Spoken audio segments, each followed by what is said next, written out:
सोचिए, एक तरबूज और उसकी वजह से हमारे ग्रह के सबसे गहरे, सबसे अनछुए हिस्से के भविष्य पर एक जंग छिड़ जाती है। आज की कहानी कुछ ऐसी ही है। तो ये सवाल आता कहां से है? ये हमें ले जाता है दुनिया के सबसे छोटे और दूर दराज द्वीपों में से एक, नाउरू। और वहां एक सुपरमार्केट में तरबूज की ये कीमत, ये सिर्फ कोई अजीब बात नहीं है, बल्कि ये एक बहुत बड़ी और उलझी हुई कहानी की बस शुरुआत है। अब नारू आज जो फैसले ले रहा है ना, उनको समझने के लिए हमें थोड़ा पीछे जाना होगा, उसके इतिहास में। ये एक ऐसी कहानी है जो दिखाती है कि क्या होता है जब कोई देश अपनी सबसे कीमती चीज, अपने प्राकृतिक संसाधन खो देता है। एक ऐसी कहानी जिसमें बेहिसाब दौलत भी है और उतनी ही भयानक तबाही भी।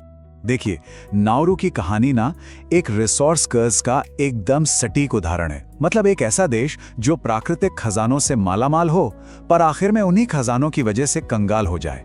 दशकों तक बाहर की ताकतों ने इस द्वीप से फॉस्फेट निकाला, जो असल में क्या था, लाखों सालों से जमा हुई पक्षियों की बीट, जो एक बहुत ताकतवर खाद का काम करती थी। फिर 1968 में आजादी मिली और नाउरू कुछ समय के लिए दुनिया के सबसे अमीर देशों में से एक बन गया। लेकिन जैसे ही फॉस्फेट खत्म हुआ, सब कुछ बिखर गया। उस माइनिंग का नतीजा, एक वक्त पर जो हरा भरा द्वीप था, उसकी 80% जमीन एकदम बंजर हो गई। चूना पत्थर की नुकीली चट्टानों का एक वीराना, और इसी वजह से वहां अपना खाना उगाना लगभग नामुमकिन हो गया। अब समझ में आया कि वो तरबूज इतना महंगा क्यों था। सब कुछ बाहर से मंगाना पड़ता है, और यही कारण है कि ये देश दशकों से आर्थिक तंगी से जूझ रहा है। तो अब अपनी अर्थव्यवस्था को दोबारा पटरी पर लाने की हताशा में नाउरू ने कई बहुत जोखिम भरे रास्ते अपनाए। रूसी माफिया के लिए टैक्स हेवन बनने से लेकर ऑस्ट्रेलिया के विवादित रिफ्यूजी कैंप्स की मेजबानी करने तक सब कुछ करके देखा। लेकिन एक के बाद एक हर कोशिश नाकाम रही, और देश एक बार फिर एक नए चमत्कार की तलाश में खड़ा था। और शायद वो चमत्कार समुद्र की सतह से 5 किलोमीटर नीचे छुपा है। एक ऐसी अंधेरी रहस्यमयी दुनिया में जहां एक बिल्कुल नई गोल्ड रश शुरू होने वाली है। एक ऐसी दौड़ जो हमारी इलेक्ट्रिक कारों और ग्रीन एनर्जी के भविष्य को पूरी तरह बदल सकती है। तो ये हैं पॉलीमेटालिक नोड्यूल्स। आलू के साइज की ये चट्टानें लाखों सालों से धीरे धीरे समंदर की गहराइयों में बनती आई हैं। और अचानक से ये इतनी कीमती क्यों हो गई? क्योंकि इनके अंदर हैं निकल, कोबाल्ट, कॉपर और मैंगनीज। ये वो 4 धातुएं हैं जो हमारी ग्रीन एनर्जी क्रांति, खासकर इलेक्ट्रिक कारों की बैटरी के लिए बेहद जरूरी हैं। $16 ट्रिलियन। जरा इस नंबर के बारे में सोचिए। ये एक दिमाग घुमा देने वाली रकम है, और ये सिर्फ प्रशांत महासागर के एक छोटे से हिस्से, क्लैरियन क्लिपर्टन जोन में पड़े इन नोड्यूल्स की अंदाजन कीमत है। ये एक ऐसा खजाना है जो पूरी दुनिया की अर्थव्यवस्था को हिलाकर रख सकता है। लेकिन इस खजाने को बाहर निकालने की एक बहुत बड़ी कीमत चुकानी पड़ सकती है।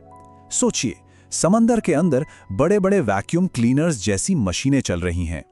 ये मशीनें एक ऐसे नाजुक इकोसिस्टम को हमेशा हमेशा के लिए तबाह कर सकती हैं, जिसके बारे में हम अभी जानना शुरू ही कर रहे हैं।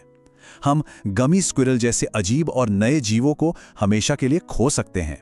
और तो और, हम समंदर की उस क्षमता को भी नुकसान पहुंचा सकते हैं जो कार्बन को सोखती है, और इसके नतीजे पूरी दुनिया को भुगतने पड़ सकते हैं। अब जाहिर है, जब दांव पे इतना कुछ लगा हो तो दुनिया हाथ पर हाथ धरे तो नहीं बैठेगी।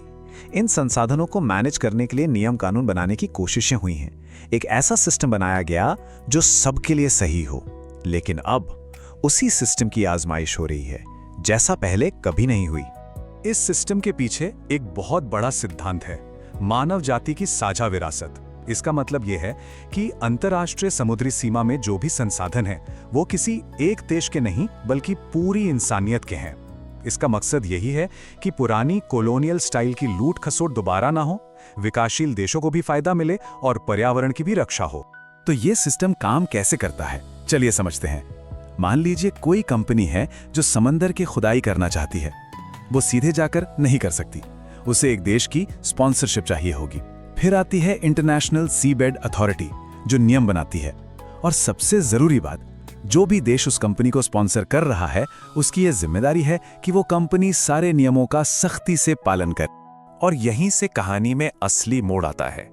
एक कैनेडियन फर्म है द मेटल्स कंपनी या TMC, और इसे स्पॉन्सर कौन कर रहा है? कनाडा नहीं, बल्कि वही छोटा सा आर्थिक रूप से परेशान देश नाउरू।